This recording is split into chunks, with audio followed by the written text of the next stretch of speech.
Okay, I think I have my settings right where I Okay. have it. I think hopefully you have the good audio here. It is. It sounds great. It sounds Oh, good.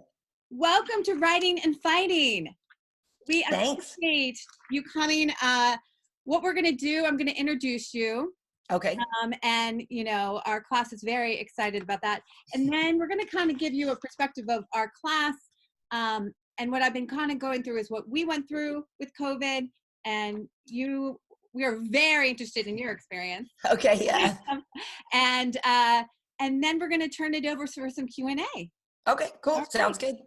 All right. Well, everyone, I am so honored to have Karyn Bryant, who is the current UFC anchor.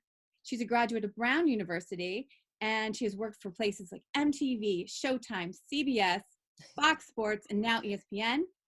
She also co-owns MMAHeat.com, which has helped me out this quarantine. Yes. Actually, your Twitter feed has Oh, been thanks. tremendous.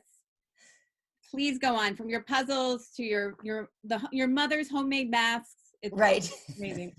But she does co-host it with Alan Juvan, UFC fighter Alan Juvan, and that's MMA Heat.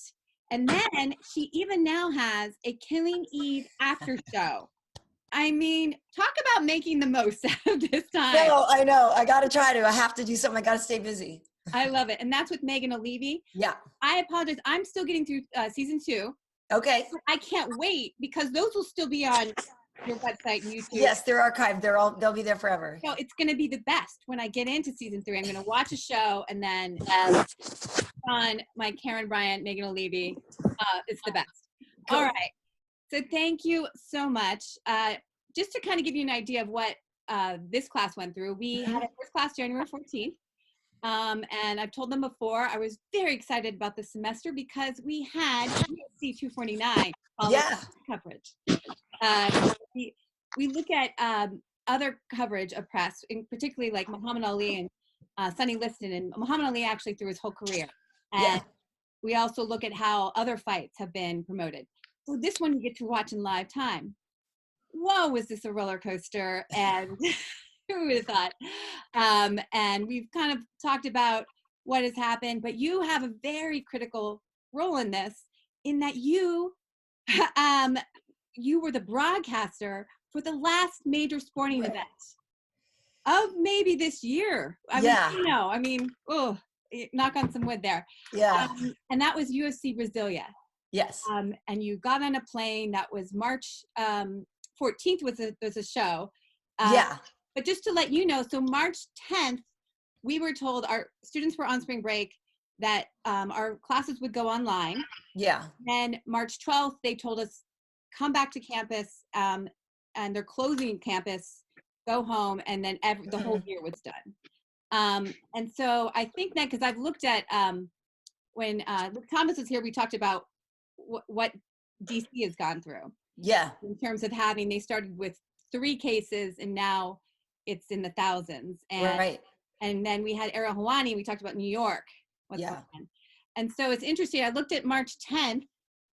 There was 19 cases in LA County. Yeah. And then March 14th, when you went, we had UFC Brasilia, there was 53.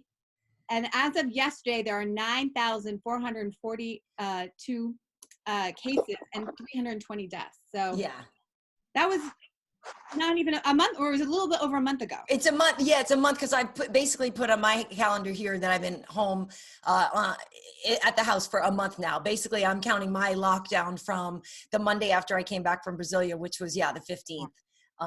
And have only really been going out for groceries. I might need to go out again later today, but, around in terms of LA, the isolating part is a little easier than, let's say, I used to live in New York. I lived in Manhattan for 7 years, absolutely love it. And it's a lot more difficult to stay away from people there. So here it's kind of an isolating community anyway. You're often in your car, just in your place. So the isolating part hasn't been so bad. The harder part, to be honest with you, is like, I'm looking out right now. We finally got a nice day. It's actually been kind of overcast and rainy, but the hard part is the not going outside to exercise. So we've still been doing that and going for runs and bike rides and things like that. I will say that I think that's the hardest part for Los Angeles natives and I'm not a native, but people who live here we're used to being outside to exercise and things like that. And I think that honestly is the biggest part of it. The whole social distancing, like people like to hang out, but people are also like, oh, you live in the valley? Like, I'm not going there. So it's not like we're always like on the go and want to just be out all the time. No.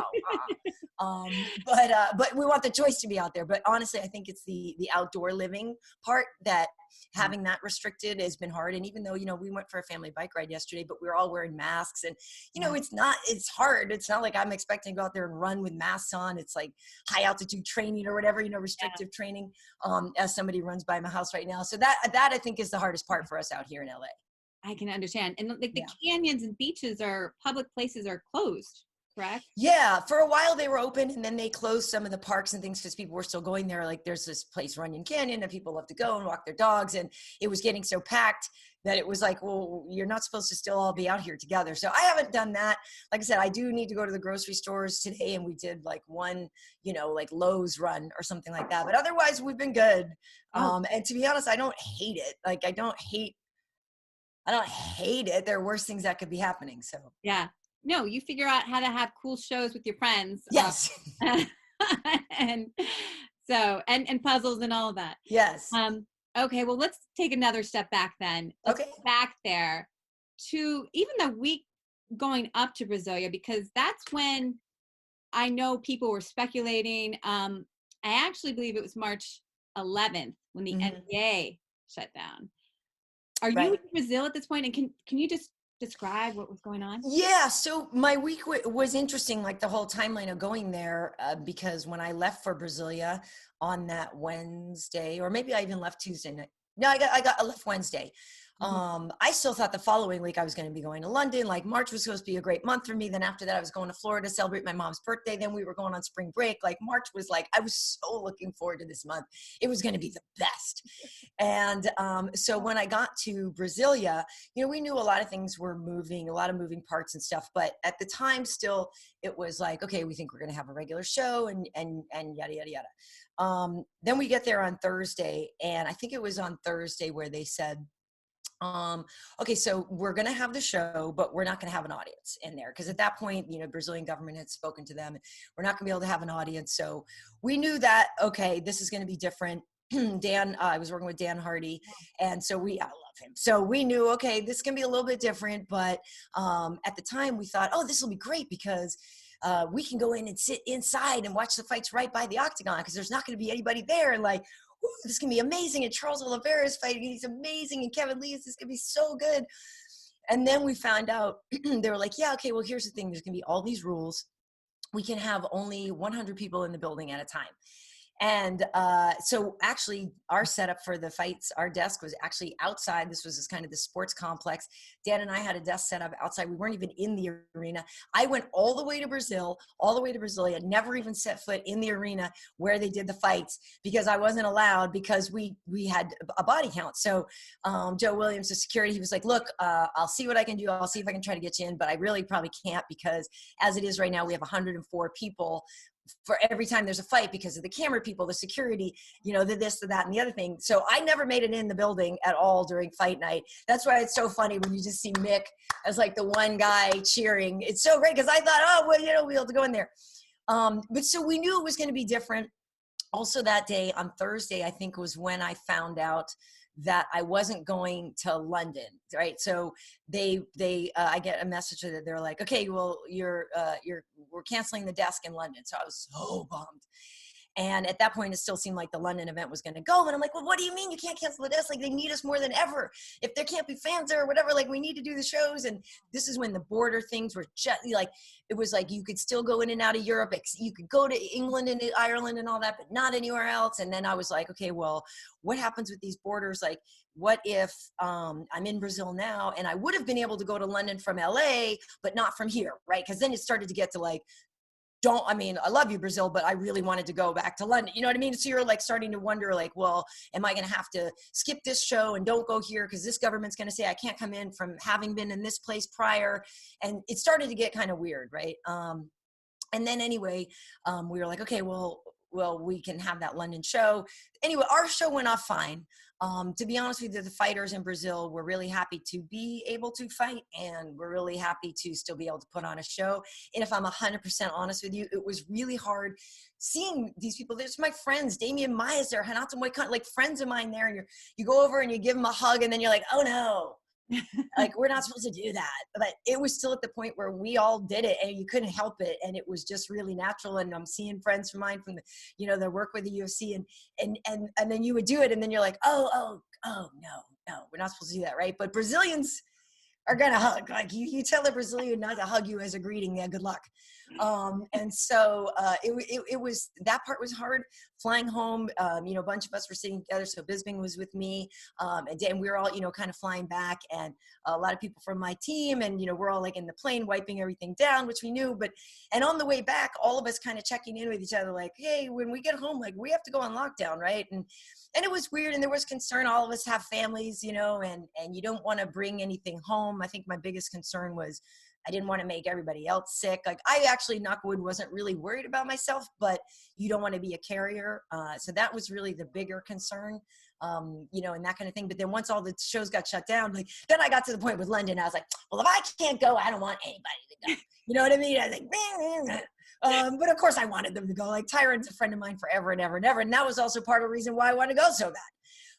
But so then once that one got canceled, and that did suck though, because again, a lot of my friends on that card and stuff. And so to see people getting canceled off and stuff, and then to not also know when we'd come back, because then I knew right away how many jobs of mine got canceled for a while, and that sucked. Yeah. No.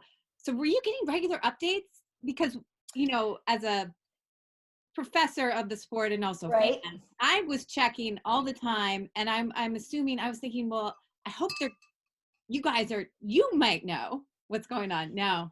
It was really hard to get a lot of information because there were so many moving parts. And so every time I would write to my producer or something, you know, it's almost like, I'm so sorry to bother you, but can I just have a morsel of information? You know what I mean? Like, it was because everything was moving, right? So every single time we would go, like, we might maybe have a production meeting, and we would get a certain set of information. And then by the time, you know, you had to go do this broadcast, or like, okay, remember this thing that we told you about, what we can say here?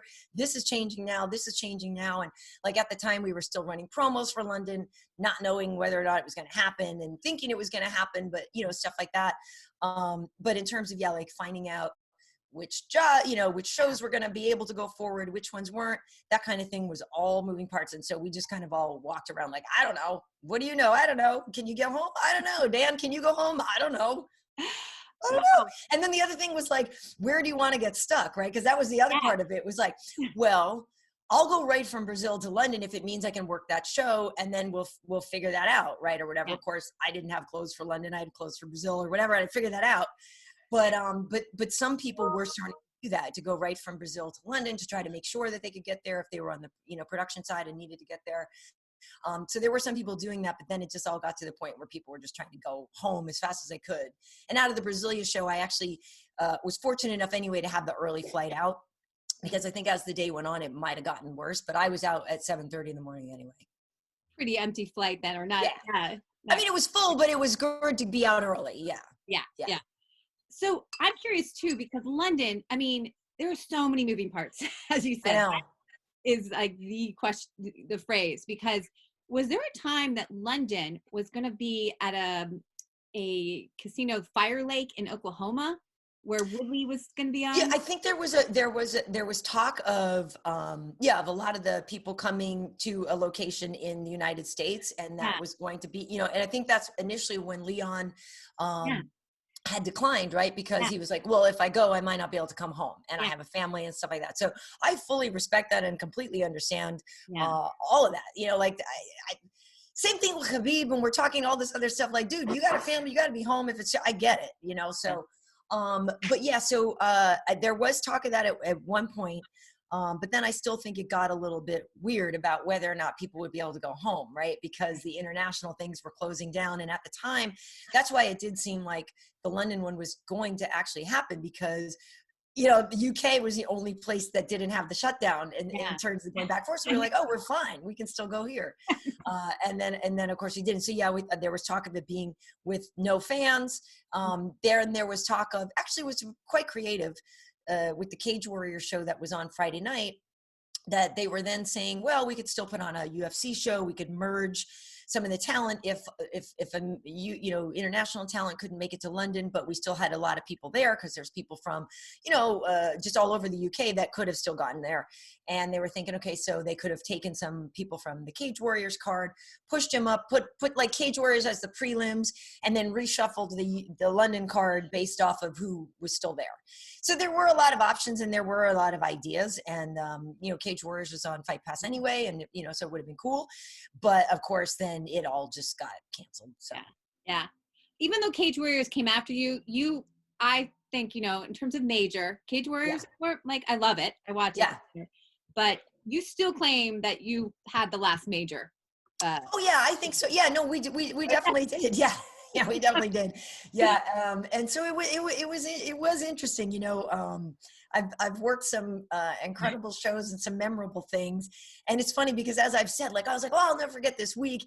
And I won't forget the week, but it is interesting with some of the little moving parts of when, you know, these things happen, because like, yeah, you would get a text and I'd be texting my mom one thing. Oh yeah, no, Mom, I'm fine. I'm going to, oh, never mind. I'm not going there. So, you know, so just the whole of it, but it was neat to be able to be there and document it. And like I said, to know and to have the conversations with the fighters firsthand, just about what it all meant. And to see Charles Oliveira fight also. Oh. Kevin Lee, that was a great fight. And, you know, I know that a lot of people, I understand COVID, and we know much more now. Yeah.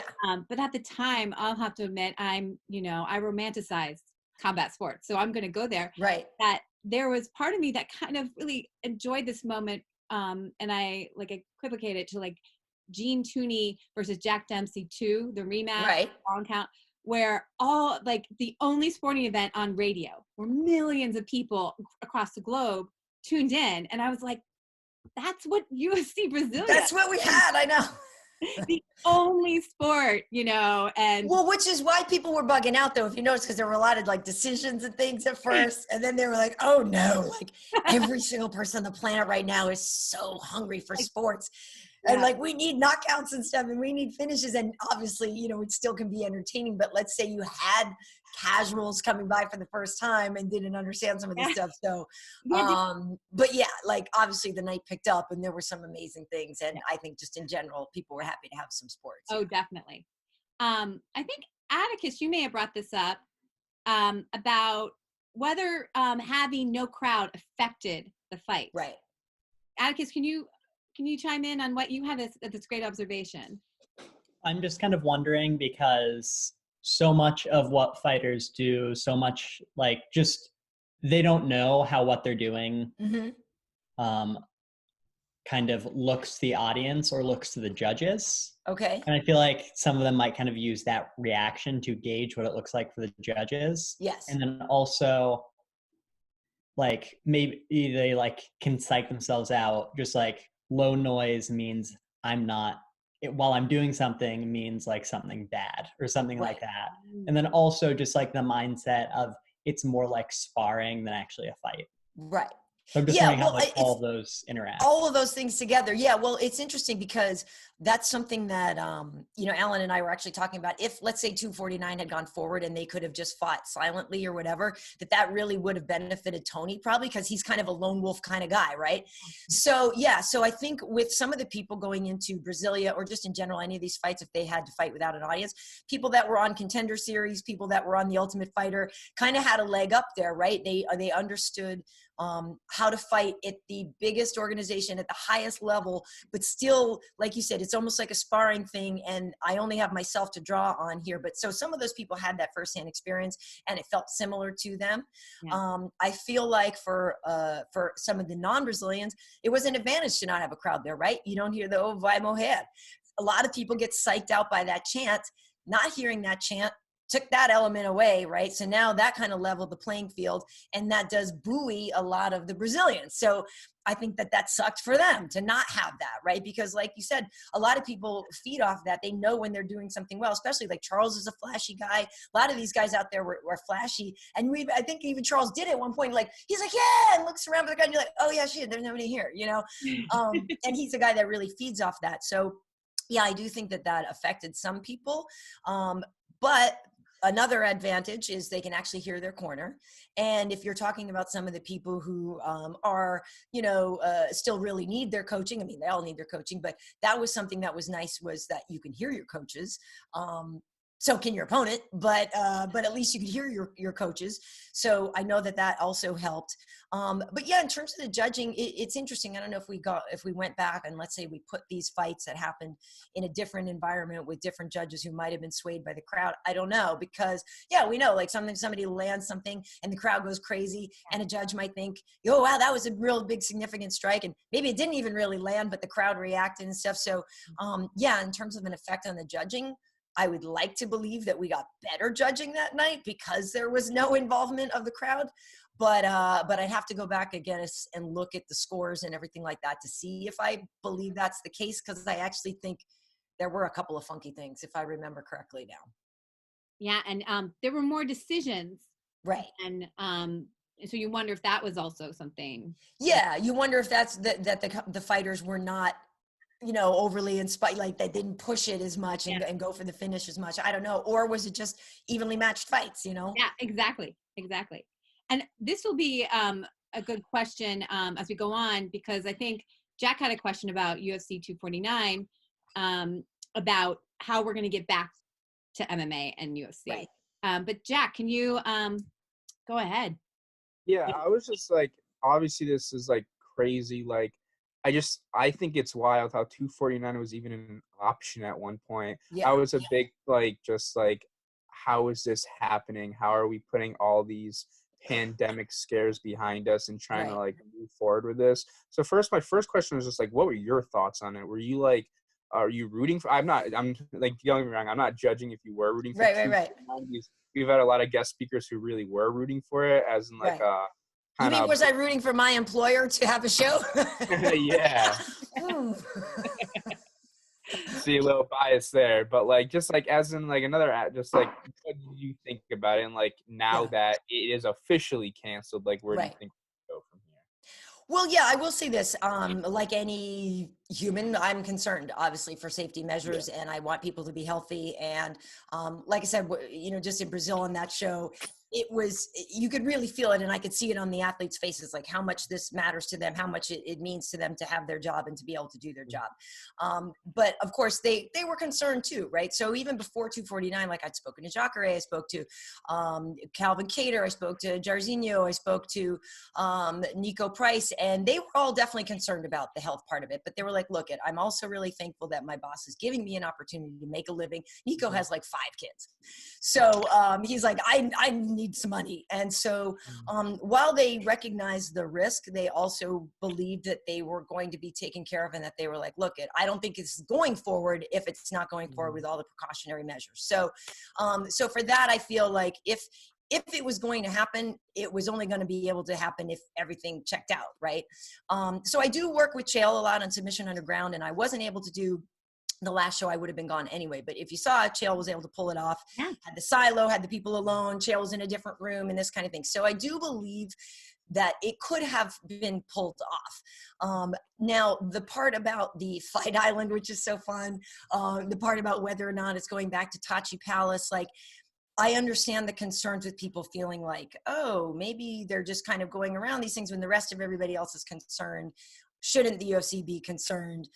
Yes, they should. And obviously, that was going to, all those measures had to be taken. Like, nobody was going to go fight if they couldn't be looked after medically. They weren't going to, do all these things. So I think it was ambitious to try that.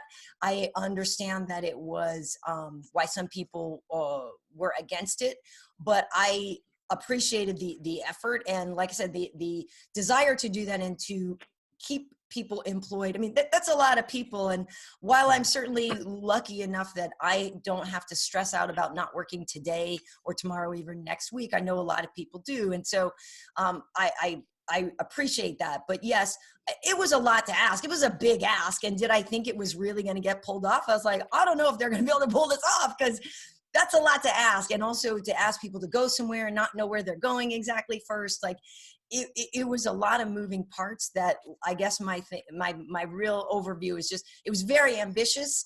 And just, but you know, you kind of felt like, I don't know if this is going to actually get pulled off, you know? Mm-hmm.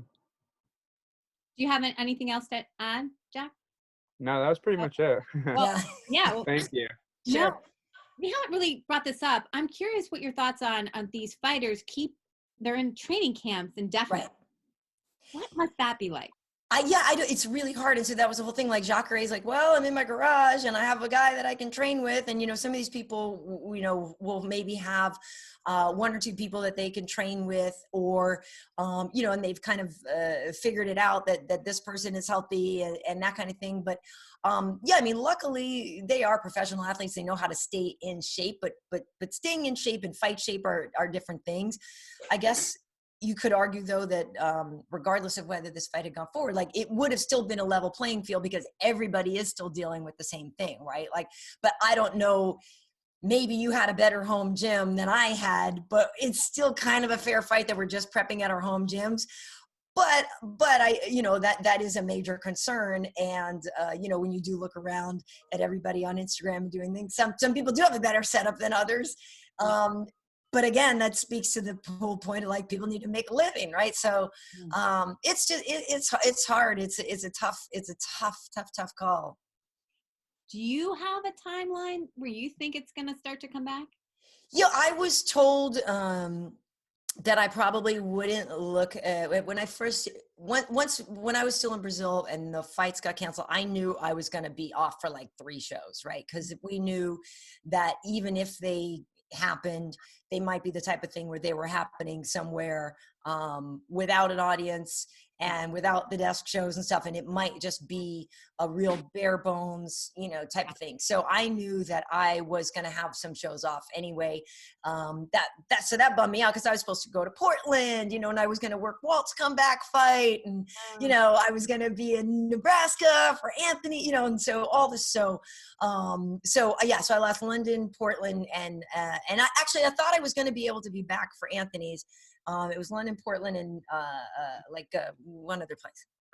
And so, but I was supposed to, I think we were thinking initially that Anthony's fight would be one that we would be back to work at. But now, you know. Yeah.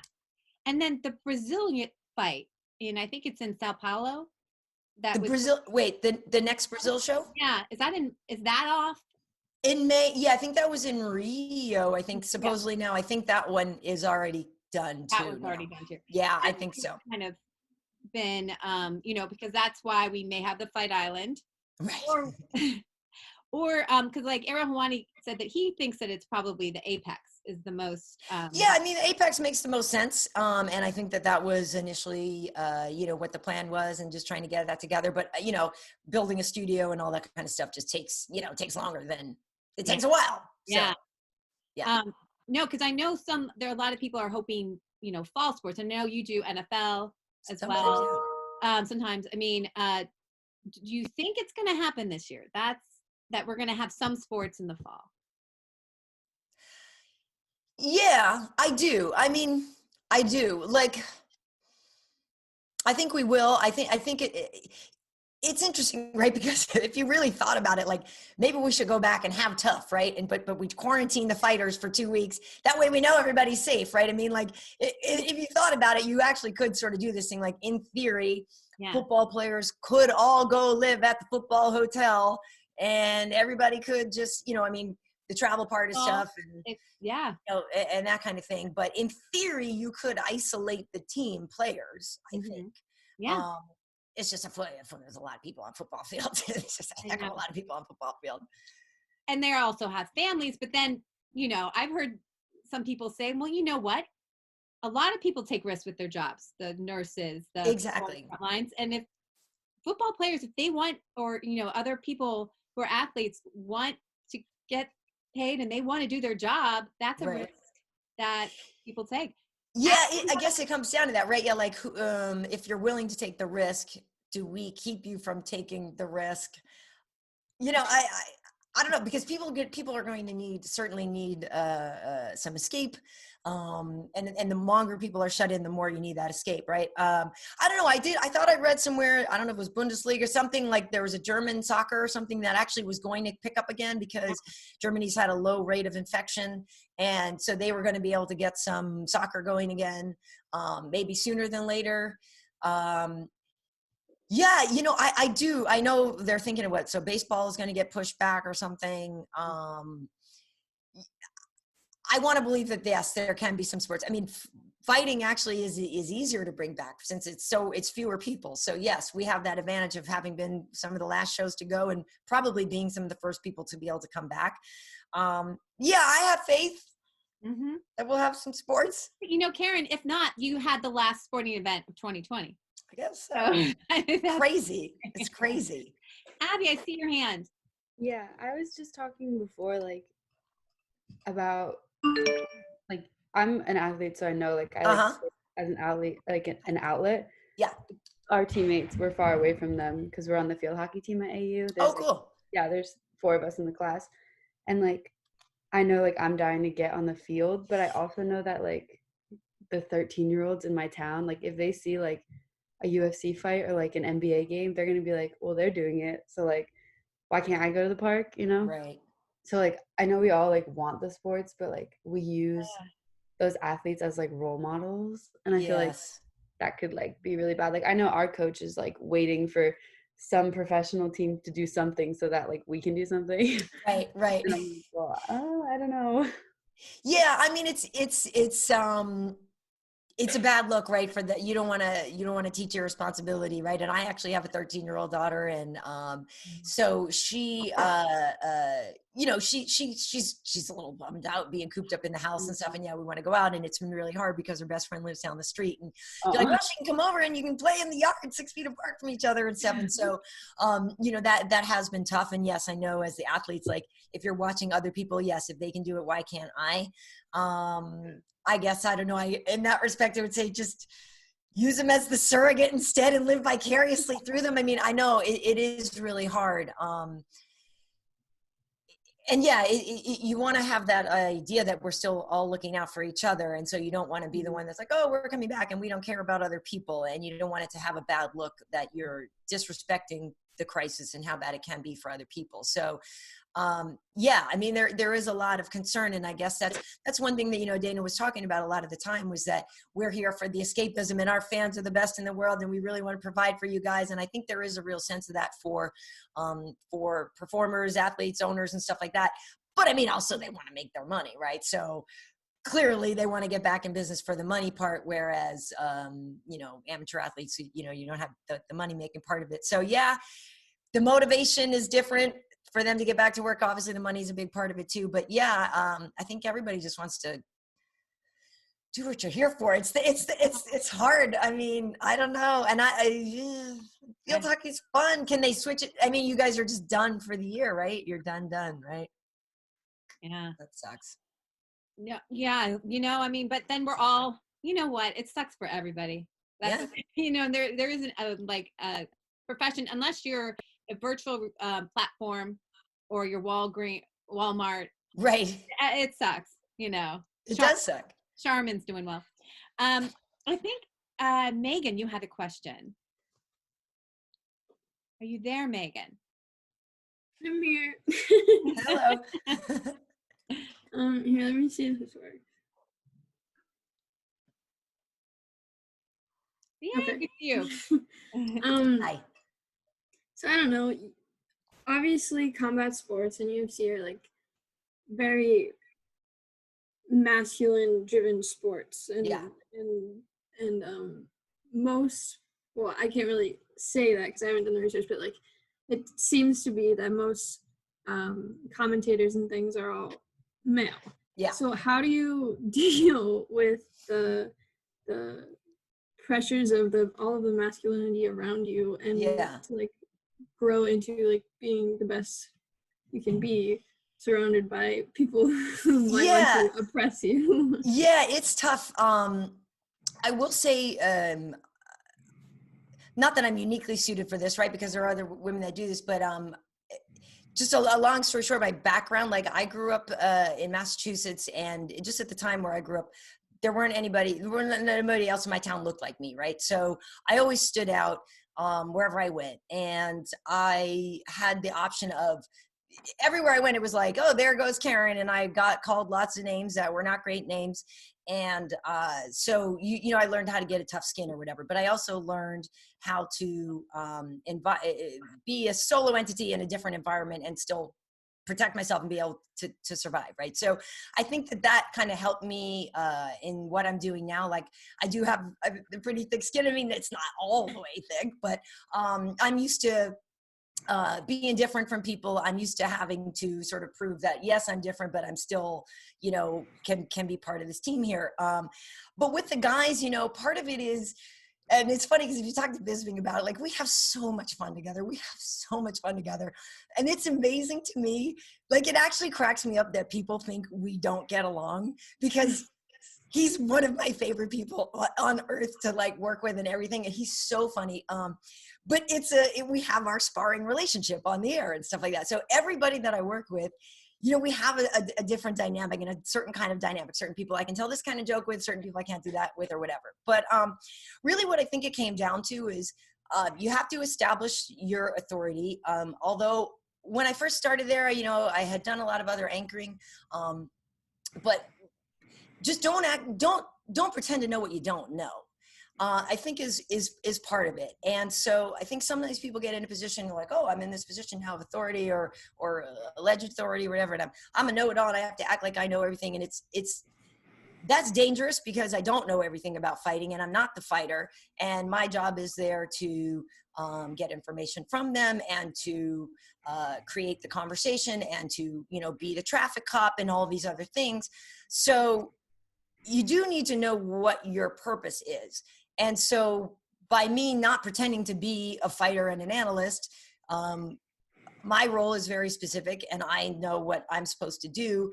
And so I don't think there's any problems there with the guys, because it's like, I'm not infringing on their role. We all know what we're doing. So you get your respect by knowing your job, doing your job well, and making other people look good too. And I think that's part of it, why I do have such a good team and a good rapport with these guys, because they know that I'm only there to make them look good. Like literally, and I think it was a Johnny Carson thing or whatever, and I forget what the quote was or whatever, but somebody had asked him for advice. He's like, look, if you're the host of the show, it's a Johnny Carson show, right? Like he's coming back tomorrow. Johnny gets to come back tomorrow. So like Johnny doesn't have to show off every night because Johnny's coming back tomorrow, right? You're there to make the guests look good.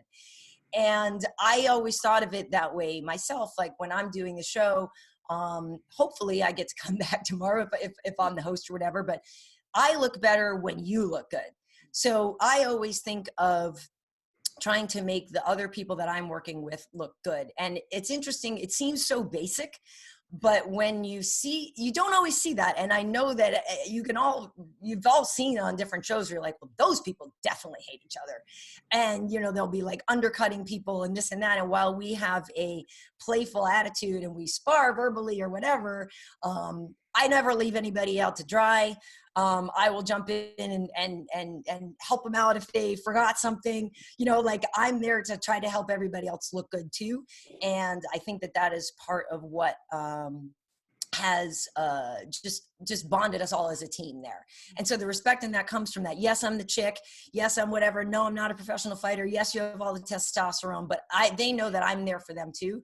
And I also will say this, part of it is, and I learned this early on just doing interviews with athletes and stuff, that just a female energy can make the guys sometimes lower their guard. Like it is true. If you see too many of the guys together, sometimes it's a testosterone thing, right? And who's alpha, and they're all kind of posturing or whatever. Well, if I'm there, they're very clearly alpha. I'm the alpha female, but I'm not trying to be alpha. So yes, I'm alpha in like, I'm driving the show and I'm telling you what to do, but like, I'm beta to you guys. Like, you're the champ, like whatever, dude. I'm not going to try to act like I'm tougher than you. Like, of course I'm not. Long answer to a relatively short question is, know what you're supposed to do, know how you can help the people that you're working with, and try to check your own ego at the door. Wow. Thank you. Great advice there. Actually, since we have you here, Karyn, Yeah. I would love to know, we know you went to Brown. How did you get into media? Well, I knew always that, well, I was either going to be a lawyer, or like or do what I do, right? I wanted to be like a trial lawyer, prosecutorial lawyer. I wanted to perform. Like, you can tell I'm a performer, right? And I like words. And so I was like, well, what can I do where I could talk a lot and make money? I probably should have been a lawyer, but My husband's a lawyer, and yeah. And so, so I still did think I was going to do that. So while I was at Brown, I did have a double major in political science and sociology. And, but when I got there, right away there, there's like, oh, what do you want to do for, sort of extracurriculars and things like that. So they have a radio station there, WBRU. It's 20,000 watts. It's a commercial station. So if anybody here, works in radio or does anything like that, there's stations that you record as P1, P2, and it's basically the size of the market. And so the one in Providence was a P1 station, the largest market. And so basically I started working there freshman year. And like by second semester of freshman year, I was doing morning drive and then I would go to class. So I would wake up at like 5 a.m. I would do a radio show from 6 to 9, a 3-hour radio show. And then I would go to class. Well, I'm not going to lie, Nancy, my afternoon classes suffered that semester a little bit. Like at 2 o'clock in the afternoon, like the biorhythm thing, like the 2 o'clock class was death. My students don't know anything about that, right? Yeah, no, nothing. The 2 o'clock class, the 2 o'clock lecture was death. But I will say this, I remember the guy, he used to put up like the notes because he taught the same syllabus forever and he would put the things up around the room. So like, as long as you just copied what was there, I think I still got an A, like whatever. But it was hard. And I remember my notebook, I would have these like chicken scratch notes of when I would fall, and my friend would wake me up and I'm like, oh, there's my notes over here. But anyway, I did morning drive and then, and school. And so then I would like work there during the summers. But while I was in school, it wasn't a paid job. But I basically did radio all the time that I was at Brown. And then once I graduated, I stayed there and I ran it as the program director. And that was a paid job. And then from there, I went and got the job at MTV. And then from there, got into other media things. So my start was in radio. Got it. And then, so MTV, guys, when she was at MTV, that was the biggest thing. That was when we had like 5 cable channels or 20 and MTV. It wasn't that long ago. It was in 91. Yeah. But she's like, there was a magic picture box and the thing came down from space and beamed pictures on it. It's that old. True. I would come home and watch Total Request Live. Yeah. That was what I would do. And I would watch. YouTube is where you guys see music videos. No, you would have to set your time and watch them in real time. I know. And you were a DJ. Yeah. Yes. Which, like, I don't know if that is a thing. I don't think it's a thing anymore. Yeah, I don't know if it's as much of a thing now either. Like they have some hosts for things. Yeah. But yeah, no, we were like VJ, like DJ, they were, you've got, in terms of like celebrities, like that was the Kardashians. Those were the people who we all watched. We like, see like Carson Daly and right. That. So it's so interesting that you were part of that world. Yeah. And then sports, was that part of you enjoyed, or because you said you're a sociologist, so culture and people are obviously something that you just, so I'm curious, how did the music to sports happen? Yeah, well, I figured out, after a little while that I was probably not going to be a lawyer. And so, but I still obviously went through and got my degrees and everything. So I started working in the entertainment stuff first, and besides MTV, like I've hosted a bunch of different kinds of shows, like Junkyard Wars, and I did, Name That Video, and I did, movies for guys, like a bunch of different kind of entertainment type stuff. But I actually thought if I hadn't gone into if I hadn't gotten the job at MTV, I was actually probably going to start to try to work for a record company. So I wanted to do A&R, which is artist and repertoire, which you would go out and like sign bands and things like that. So all my years in radio, I actually do have a very good ear, if I may say so myself, for like hearing a song and thinking it's, no, it's going to be good. Because that was my job at the station, was to pick songs that were going to be on the radio and to be able to just decide what's going to be hits and things like that. So I actually have a good ear. And I was going to try to go into A&R and work for a record company. But then I got the job at MTV instead. But I have always loved music. And so that actually was something that I would have done instead. Got the music, job at MTV and got other entertainment jobs from there. So switching to sports, though, was after I did Showbiz Tonight on CNN that was in 2005 or so.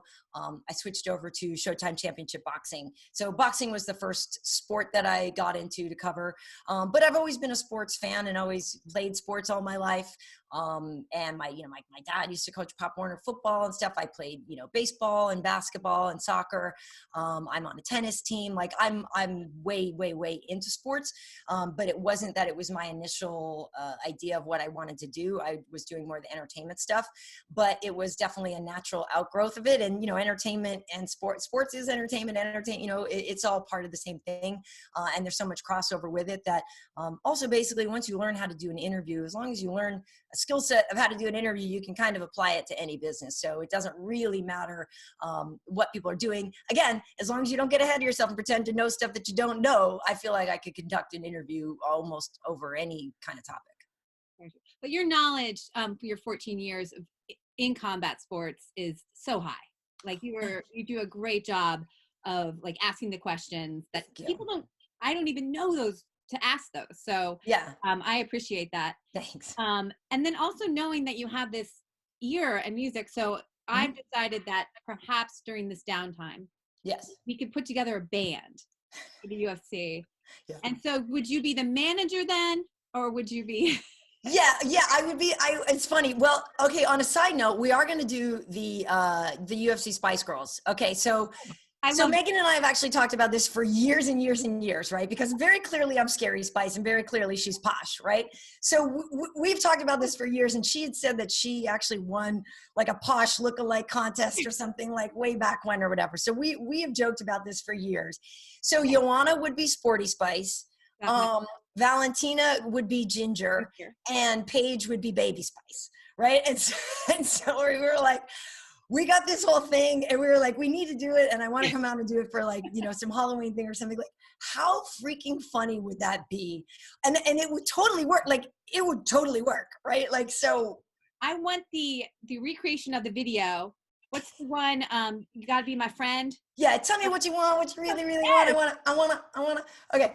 So anyway, we're gonna do that. But yes, in terms of the band, yeah, I mean, we all want to be rock stars, right? I mean, we all want to be the lead singer. But yes, I think I would be the manager. I think I would be the manager for sure. All right. Well, we're looking for that Spice Girls recreation coming up. Yes. So I have another question just about getting back to fighting, about what comes next. Does anyone else have any questions for Karyn? Whose coffee is kicking in right now? Yeah. It's your time to chime in now, because I have a question. Let's get back to it. All right. Do you think they should do Khabib, Tony? Yeah. That's a given. I've gotten my hopes up so many times. I know. I got my hopes up so many times. I should just say, like, I'm the biggest Tony Ferguson fan. So I just like watching Tony fight anytime, any place, anywhere. But this fight is one that, yes, I mean, I wanted to see it so bad. Like, now it's the cursed fight. Now I'm almost to the point where I don't even want them to try to book it anymore, because I can't take the disappointment. You know what I mean? But I feel like at this point, like, I'm trying to think. I know there's some like literary now, like of like I don't know if it's the Holy Grail. It's the thing, you know what I mean? The one thing we're all searching for. It's the fountain of youth fight. It's the something, right? That we have to find it. but then I'm worried too, right? Because like, on the one hand, I think there's no way it would suck, right? Because like they're both amazing. But then what if we got to it, and what if it was Derek Lewis and Francis Ngannou? Like what if it? I mean, bless their hearts, I love those guys, but that fight sucked. Yeah. And they know it, so whatever. But yeah, what if it got like? Yeah. So it's like I can't deal with the letdown of it not happening, but I also don't know if I could deal with the letdown of it being anything less than the oh my god, holy crap fight that like we hope it is, right? Because it would never be long enough. I'd want them to go forever. Like I don't know. But I want Tony to have a chance to fight for the title, right? So of course I want that fight to happen. The interim thing, okay, I respect that, Khabib's got to take his time. I'm torn. I don't know. Yeah. I really want to see them fight. Yes, I really do want to see them fight eventually, but I don't know if my heart can take them getting booked anymore and it not happening. I understand. I'm the same way. What about Gaethje? Would you do Conor, Gaethje still, or? I actually like the insanity of Tony and Gaethje. I do like that. And my whole thing leading up to it was like, I was saying like, it's not that I don't ever want to see those two fight. I just didn't want to see them fight now. You know what I mean? Because I just wanted Tony and Khabib. But Tony and Justin is amazing. Justin and Conor, I like also. I do like that. Yeah. I mean, Justin's just fun to watch. He's just straight up violence, and he's just like, whatever. He's so fun to watch. I do think it would be interesting to see his sort of manic energy versus a more calculated Conor. I do think that would be entertaining. Conor's very fast. Like, I love watching him fight too. So I'm here for all of it. I'm here for all of it. Yeah. And that's the other, like, to think of the silver lining, when we get sports back, we're going to have so much. We were talking about this with Ariel, that we'll have the Masters, we'll have the Kentucky Derby. I know. And we were saying, like, hopefully we could put it together where, like, just like fight week really becomes fight week. And we just start making up for all of our lost shows because I know I want to, you know? Yeah, I know. And it's funny. So my husband and I have been talking about, like, why the weeks are so long. You talk about we don't know our days. Right. And it's because I don't have the weekends to look forward to fights or even just an embedded when I come home from, work. And so when those things get scheduled, oh my goodness, like it's gonna feed me. Well, it's been killing me because my phone, I didn't erase, like I didn't nuke all the trips that I'm supposed to be on. So the other day I got another one, like, ready to check in for your flight to so. I'm like, don't mock me. Like, it's just mean. You know what I mean? Apple or Google, that's just evil to do that. It's totally mean. I know. Well, this has been a pleasure. I forgot to ask, how's homeschooling going? Aurora is on break for one more day. Her schooling starts up again tomorrow. She had to do like a week and a half of it or so before spring break, and it was going okay. She's in 8th grade, so it's easier on us in that she's self-sufficient in a lot of things, and she knows how to log on. We don't have to deal with any of that stuff. But it is a little weird. Like, are you doing your work? I don't know. Are you doing it? I'm not sure. And she goes to a private school out here, and we're sort of like, we dropped a check, a real big check for that school up in her bedroom. I think you voiced. Yeah, so that part sucks. But she is doing well, and they did. I did notice that they seem to have fleshed out the schedule a little bit more. So when she starts up again tomorrow, it seems like it's going to be a little bit more intense. And I do like that they shifted it to start her a little bit later in the day and to go a little bit later in the day. Yeah. But it's funny because I'll go up there and I'm like, it's recess. And of course, you don't have recess in 8th grade, but whatever. And I'm like, busted.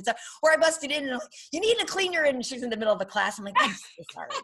I'm sorry right now for that right now. Here's your dirty laundry though, or your clean laundry. So that part's a little weird, but she's doing well with it. I will say I feel for people with younger kids. that would be a struggle. Like, I just love having her home. And so partly it's like, well, let's just come and do something with me. And while she's been on break, you know, we've let her kind of OD on the computer and play with her friends, you know, FaceTiming or whatever. But yeah, like I'll make her come and do like gym class with me, and like we'll put a YouTube video, workout on or whatever, or, you know, go for bike rides and stuff like that. So yeah, and we're fortunate enough that we have enough space in the house that we don't all have to be right on top of each other. But yeah, no, it's interesting. And for us in LA, they already, you know, day or two ago told us that we were going to be here until May 15th, you know, that they wanted to keep the lockdown going. So we'll see. Well, you voiced a lot of what many parents are going through. Yeah. I appreciate that. And also thank you for getting up at 8:30. Yes. Thanks for having me. I know a lot of us have reset. My daughter on the weekends, I don't see her before 1 o'clock. Like, oh yeah. Yeah, we don't usually roll out of bed till the 11-ish show or something, but we stay up late. We're up till Wade and I are up till like 2:30, 3 in the morning. Like, it's just everything. I was always a night owl anyway. That was always up till 1:30 or so anyway, and so we just shifted a little bit.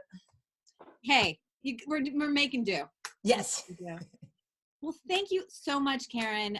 This has been a joy. We really appreciate, because our lives have been disrupted and everything, that you could come and let us include you. You've included us in this discussion. Yes, well, it's so valuable.